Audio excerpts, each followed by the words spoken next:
Hi guys, and welcome back to my channel. So today we are going to talk about cakey foundation and things that you can do to fix that. So if that's something you're interested in watching, then you are in the right place. We're about to get into it. I'm a lone wolf.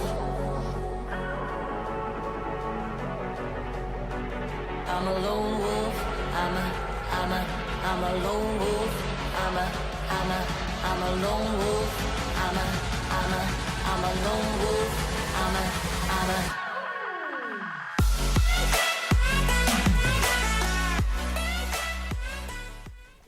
Alright guys, so I thought we would do something a little bit different on the channel. I get a lot of questions from you guys through my DMs, and I thought that we would take some time over the course of the next month or so and just start a little mini series here on the channel where we just sit down very casually and address some of the biggest questions that I get asked. I thought that would be a great way to, number one, answer these questions. Number two, also have kind of a point of reference for you guys here on the channel so you can go back and pull these things up if you happen to be struggling with these issues now or anytime in the future. Today we're going to talk about cakey foundation. That is one of the most commonly asked questions that I get. My foundation looks cakey. I don't know what I'm doing. How can I get my foundation to not look cakey? So we're going to talk about cakey foundation today. Specifically, 7 things that you could possibly be doing that's causing your foundation to get a little cakey on you. So number one, the first thing is exfoliation. Exfoliate, exfoliate, exfoliate. Now, the reason why I say that is because if you don't exfoliate, you have dead skin cells that are sitting on the surface of the skin. And if you try and put product on top of that, you end up with a result that looks a little cakey. And the reason for that is because if you've gone in with moisturizer or primer or any kind of product, that product is having a really hard time sinking into the skin because you have dead skin cells sitting on the outside of your skin. It can also cause your foundation to look a little textured. So the best thing to do to start with a really flawless base is to make sure that you're exfoliating. Now, how much and how often you exfoliate is really going to be up to you. I exfoliate every day. Some people's skin can't handle that. And the type of exfoliator that you use is also something that needs to be customized to your specific needs. So work exfoliation somewhere into your skincare regimen, whether it's in the morning or you do it at night or you do it 3 times a week. Just make sure that you're working it into your routine somewhere so that you can really get those dead skin cells off of your face.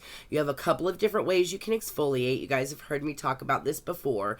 You can use a physical exfoliator, which is physically getting and scrubbing the skin and getting those dead skin cells off, or you can use a chemical exfoliator like an AHA or a BHA, and that is a chemical that's going to remove those dead skin cells off as well. Recommendations: I have recently discovered a fantastic exfoliating, they call it the exfoliating skin perfector, and it's basically an AHA, BHA, PHA exfoliator. So this is a chemical exfoliant, and this is from Glossier, and this is really, really good. Now the instructions on this is to use this once a day, and you will keep dead skin cells off of the surface of your skin. Some people can't handle this once a day to begin with. You may have to start with once or twice a week and work yourself up from there, and that's fine. But this is a great chemical exfoliant. The amount of AHA, BHA, and PHA in here is perfect. It's perfectly balanced. It's an incredibly popular product because it works so incredibly well. So this is a great chemical exfoliator. Now, if you don't want to work in an exfoliator into your daily skincare regimen and you're just into doing it maybe once or twice a week, then some kind of mask that gives you a good exfoliation would work for you. One of the most popular ones is the TLC Sakari Baby Facial from Drunk Elephant. Again, this is a AHA and BHA mask that you can put on your face, and this is going to get rid of any dead skin cells. Now, there is a dupe for this that's incredibly inexpensive that I talked to you guys about in a previous video. I'll put the link up here if you're curious as to what the dupe product is for this. That costs like less than half of what this costs. But this is a good product, and this is something that you can only do maybe twice a week or once a week that's going to give you some good exfoliation. And then you have your physical exfoliators, which is actually something that you're putting on your skin and you're moving your fingers in small circles, and it's physically getting the dead skin cells off your face. Now, Boscia has a physical exfoliator that is amazing. I love using this right before I wear my makeup, and it just gives me a beautiful glow to my skin and just gets rid of anything that happens to be laying on the surface of my skin. And this is their exfoliating peel gel from Boscia. It's really cool. It's a gel that you put all over your face, and then as you rub it into small circles, it peels up into these little balls, and all those little balls are absorbing all the dead skin cells and the debris that's on your face. And then when you rinse it off, you're just left with a beautiful, stunningly smooth face. So a couple of different exfoliator recommendations for you guys, but regardless, make sure that you exfoliate. Number 2 is simple, and we preach it all the time, but a lot of people don't do it because they don't necessarily think they need to, and that is to make sure that you moisturize your skin. Your skin needs to be hydrated, especially if you use other products. Sometimes other products in our skincare routines, including our cleansers, can strip moisture from the skin. So we definitely want to make sure that we're putting moisture back into our skin if we happen to be using anything that's taking it away. But on top of that, your skin just needs to be hydrated. Hydrated skin will hold foundation much more beautifully. If you have dry skin and then you put foundation on top of that, you're going to notice that your foundation is going to start looking a little dry and a little cakey, especially around areas where you can get a little drier. So looking for a really good moisturizer that's not just going to give you a quick fix moisturization, but is an extended release moisturizer. So in other words, it's going to continue to keep your face moisturized for the entire length of time that you're going to be wearing your makeup. One of those that you have heard me talk about recently in a video is by Wonder Beauty. This is the Dive In Moisturizer. You guys, I cannot tell you how in love with this moisturizer I am. It's incredibly lightweight. You only need like a pea-size amount of it to go all over your entire face, and they claim that this is going to give you 72 hours of hydration. Now, I don't know anybody that's going to go 72 hours without washing their face, but I can tell you that this has kept my face hydrated from the time that I've put it on in the morning throughout the day while I'm wearing my foundation. My face continues to be hydrated, and I love that about this moisturizer. Not only that, but it's not one of those moisturizers that refuses to sink into the skin and it leaves like this residue on your face and it makes you feel like you need to go clean your face again. This isn't like that. It sinks into the skin and it leaves your skin feeling really, really soft, super, super plump and hydrated. And my makeup has performed amazingly well since I started using this particular moisturizer. But this is an extended moisturizer that I use. So I just wanted to recommend that to you. Now, oftentimes a lot of oily girls out there think that they don't need to moisturize, and that is a very common misconception. If you're oily and your face feels like for a second that it's getting a little dry or that it doesn't have enough moisture in it, it's going to overproduce oil. A lot of times girls that think they have oily skin and they're working all of these skincare products into their face to try and treat the oily skin, what's happening is this vicious circle of we're putting all of these crazy skincare products on our skin to try and dry up the moisture. And what you're doing is you're overly dehydrating your face. And as a result, your face is kicking up the oil production into high gear. So they're seeing all of this oil and then they're continuing to dehydrate, and then the oil is coming even more, and it's just this big, evil, awful circle. So the best thing to do is to stop with things that you think are drying up the oil and just start with a basic skincare regimen: cleanser, toner, moisturizer, makeup. Don't do anything else to try and dry up the oil that you have on your skin, because more than likely you've thrown yourself into a cycle where you've got your skin overproducing oil to try and make up for what you're removing. So the best thing to do for oily girls is to find an oil-free moisturizers, and they do exist out there. These are specifically moisturizers that are built for people that are acneic or are prone to breakouts. So a lot of times anything that has oil in it, which a lot of moisturizers do, will cause somebody that's acneic to really break out, or cause an oily girl to have extra oil on their face. And you don't want that. So if you are oily, or if you're acneic and you have problematic skin, then this is going to be perfect for you, especially if your skin tends to stay congested and you just happen to see that you get breakouts more often than not. Then really look for an oil-free moisturizer. And Mario Badescu makes a great one. This is, and that's the name of it. It's just called the Oil-Free Moisturizer. It's a beautiful moisturizer that genuinely hydrates the skin, but it does it without any excess oil. It's paraben-free, fragrance-free, so if you have sensitive skin, this is a perfect moisturizer for you as well. But there are oil-free options for you out there. Make sure that you're moisturizing your skin and that your skin is in balance. That will definitely help with your foundation application. Another thing that you can do when it comes to your moisturizer is to help it really sink into the skin.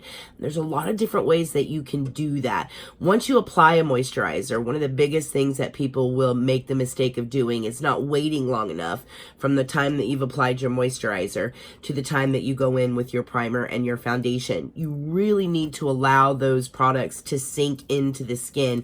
Even your primer, give it some time in between layers, and that'll go a long way to fight against cakiness. Allow your products to sink into the skin. Sometimes, especially during the winter months, we can really press that stuff into the skin by using a couple of really simple tools. A lot of you have seen jade rollers out there where you have a roller that you just roll on the skin. Not only does that help to get circulation going onto the face, but it can also help to really push the product into the skin. Another thing is beauty bars, and they look like this, and they vibrate, and you just can roll it on the face like this. And not only will it help with circulation and getting things nice and firm, but it will also help with assisting those products to really permeate into the skin. There's also infusers out there. My favorite one is from Genu, and it's an ultrasonic infuser. And basically what this does is it plugs into the wall just like this, and you take it off of the little charger and you turn it on, and an ultrasonic vibration will come out of this disc. And you actually, with this device, have sonic waves that are permeating the skin that are really pushing your product into the skin. And you just use gentle circular motions like this, and this will really help your moisturizers to really sink into the skin and go a long way when it comes to hydration and really helping to press those products into the skin. So anything that you have that can assist in really getting those products to sink into the skin can go a long way to fight against cakey foundation as well. All right, so before we go in with the foundation, that ever argument out there is to prime or not to prime. I know a lot of makeup artists that say that, they're not a big fan of priming. I know a lot of makeup artists that swear by priming. I will say this. I know fewer makeup artists that don't believe in priming, and a lot of makeup artists that believe in priming the skin. So I personally land on the side of making sure that I use a primer. But having said that, you can over apply a primer, and that can cause cakey foundation. So when it comes, if you notice that you are dealing with cakiness out of your foundation, or your foundation is looking heavy, then think about your primer routine and how much primer you're applying. Typically, everybody over applies their primer by about half. So if you're dealing with cakiness, immediately look at the amount of primer that you're using on your skin and cut that in half. You really should be using primer in a very thin layer on the skin. As a matter of fact, I would encourage you to custom prime. And what I mean by custom priming is this. So for example, I deal with pores on my skin that I don't like. So what I will find myself doing is I will use a pore filling primer. This is the Tatcha Silk Canvas Primer. And I love to use this primer in areas that I have problems with pores. So I have problems with pores like here and in my chin. And I will press this into those areas. And then on the rest of my face where I notice that I am a little bit drier, I'll go in with a moisturizing primer, just a little tiny bit, like on my cheeks where I'm dry, on my forehead, anywhere where I notice that makeup tends to fall off my face a little sooner than it does anywhere else. For a lot of us, makeup will come off of our noses quicker, the tops of our cheek quicker, so you may want to put a little bit of primer down there just to help your makeup last a little bit longer. But definitely try to custom prime. You don't have to just squirt this in your hand and go in on your face like you're putting a moisturizer on your face. That's a lot. That's a lot of primer. Don't put that much on. And if you're an oily girl, then maybe all you need to do is just put like a mattifying primer in your T-zone and not really worry about the rest of the skin. If you're a dry girl, then maybe just take a moisturizing primer and put a thin layer all over the skin, and then maybe a little bit extra in areas where you notice dry patches. So feel free to customize your primer application. You don't have to go in with a huge amount of primer, and you can custom your primer to target specific issues on the face. Use a mattifying primer in some areas, a pore filling primer in others, a hydrating primer in others, but make sure you keep everything in really small, thin layers, and you should be good.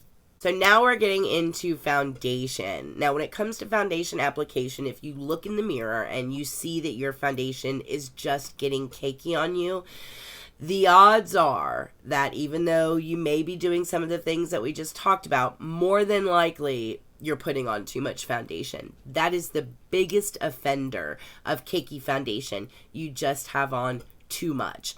Now, the industry and YouTubers and Instagram, they tend to set this standard that you have to put a full pump of foundation on your face.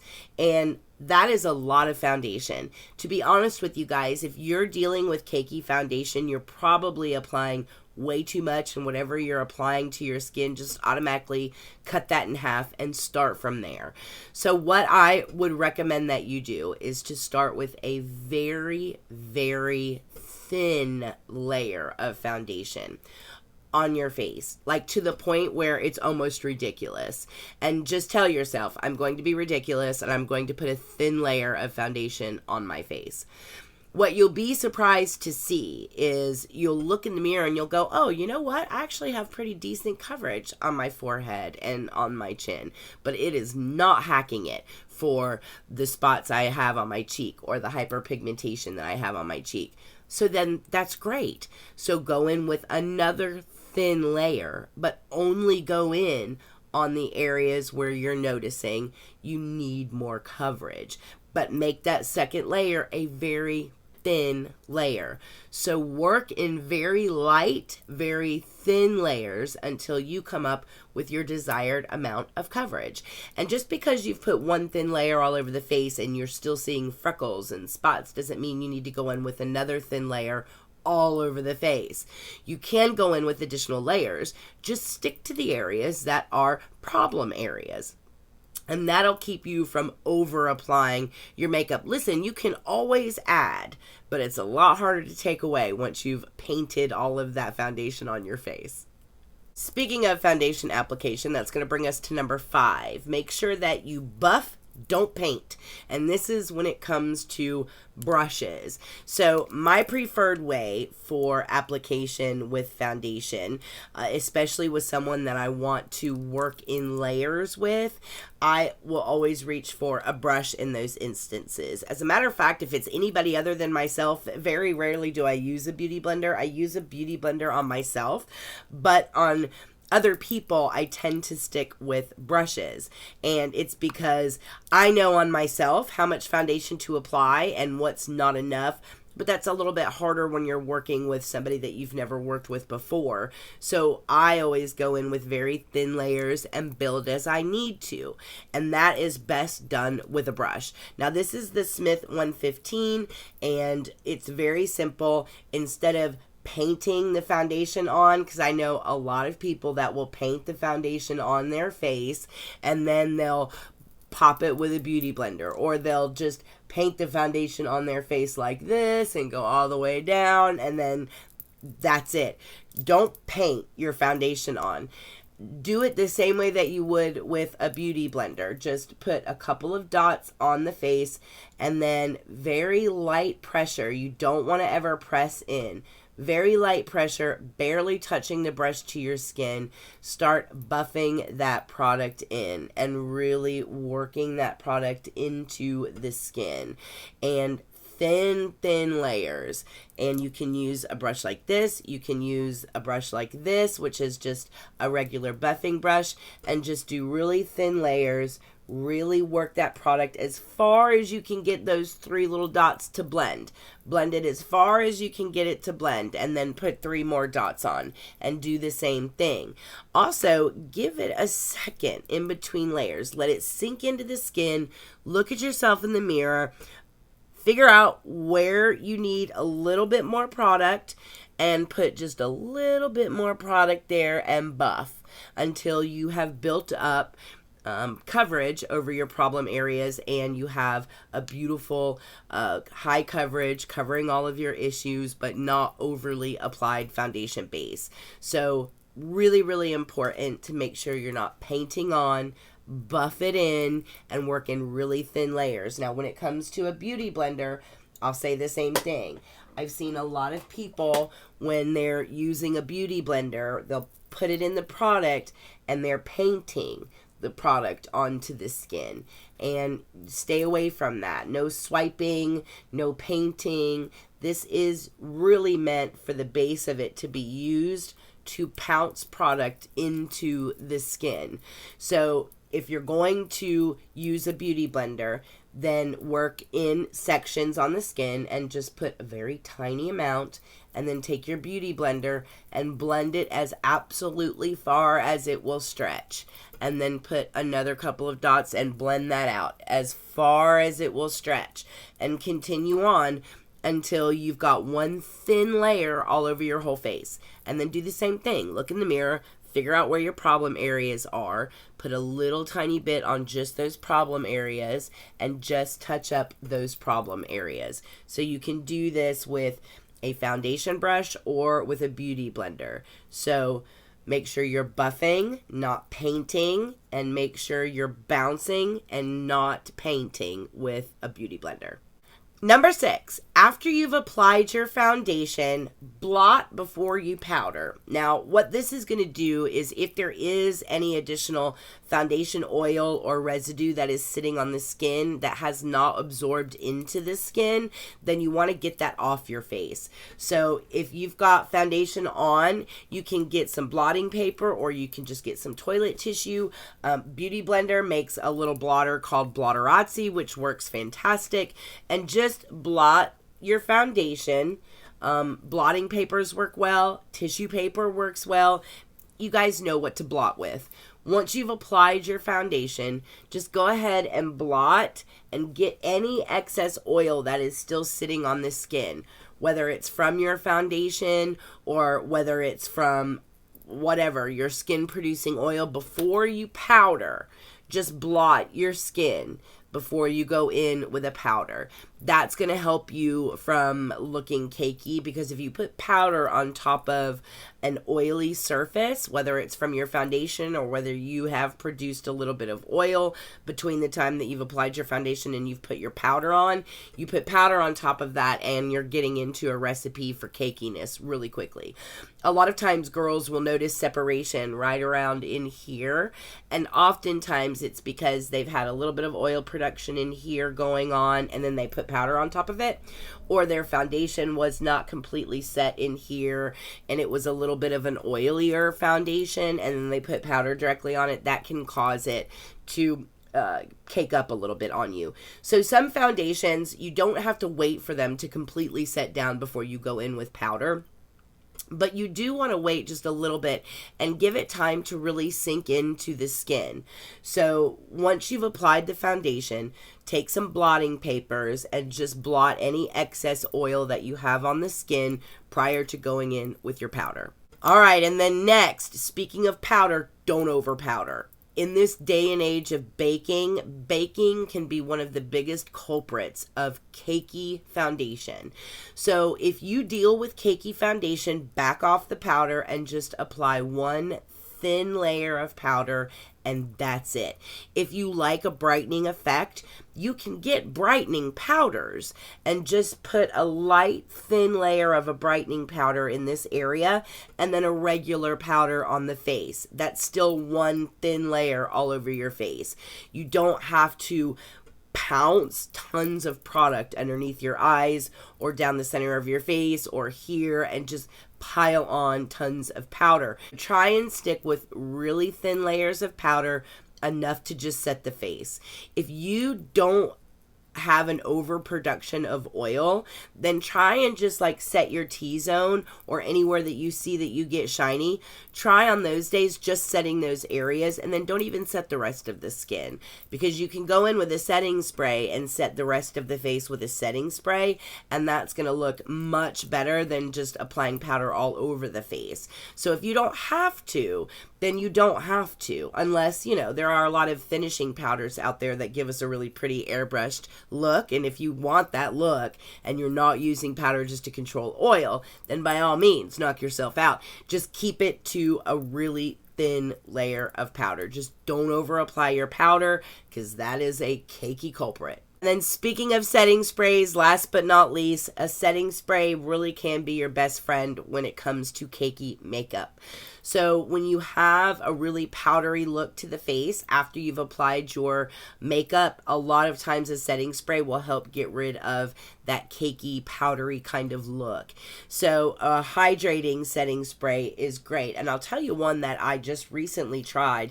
e.l.f. has an aqua primer mist that is amazing when it comes to hydrating the face. And then of course you guys know that I use the Tatcha as hydration on the skin as well. Layering, which is a technique that I talked about in the Morphe video, will also help with cakey foundation as well. So layering your setting spray, you know, you apply your foundation and then you spray your face with a setting spray, and then you do your eyeshadow and your powder and all the rest of it, and then put another layer on of setting spray. Layering setting spray in between your makeup steps is a great way to make sure that you have a skin-like finish when you're done with your foundation. But even if you don't want to layer setting spray in between your different steps of applying your makeup, just applying a really nice spritz at the end will offset a lot when it comes to cakey foundation. It will also help you offset cakey foundation throughout the course of the day. So if you want to go and get some of these little travel size bottles of setting mist, like these two are travel size. This is a travel size redo, set, and refresh from Beauty Blender, and this is a travel size 3-in-1 hangover primer. These are great to keep in your purse. If you keep this in your purse along with a Beauty Blender, this is a perfect fix like halfway through the day for foundation that is a little bit cakey. All you have to do is just spray this onto your Beauty Blender and then look at the areas that look a little cakey and just hit it with a damp Beauty Blender, and it will instantly get rid of that cakiness that you're dealing with, and it will melt that product right into the skin. So this is great just to re-infuse your face throughout the course of the day with hydration if you happen to notice that things are getting a little cakey. So definitely use setting mist to your advantage. That will help offset cakiness with the foundation. Either layer it throughout your application process or just finish it off with a really good spritz of a good setting spray, and that can go a long way to help with cakey foundation. All right, guys, that's about it. That is everything that I know that you guys can do in order to offset cakey foundation. Let me know if you guys know of any other tips and tricks to help offset cakey foundation, and we will get a conversation going down in the comments. If you are new here, welcome, and thank you so much for stopping by. We really appreciate it. Feel free to hit the subscribe button on your way out, and definitely give this video a thumbs up because that helps me out a lot. And follow me on Instagram. Send me a DM at ErikaApproved if you guys have any questions that you would like to see addressed in any upcoming videos. I would love to hear from you. And as always, I hope you guys are very happy and very healthy, and I will see you guys in the next video. Mwah.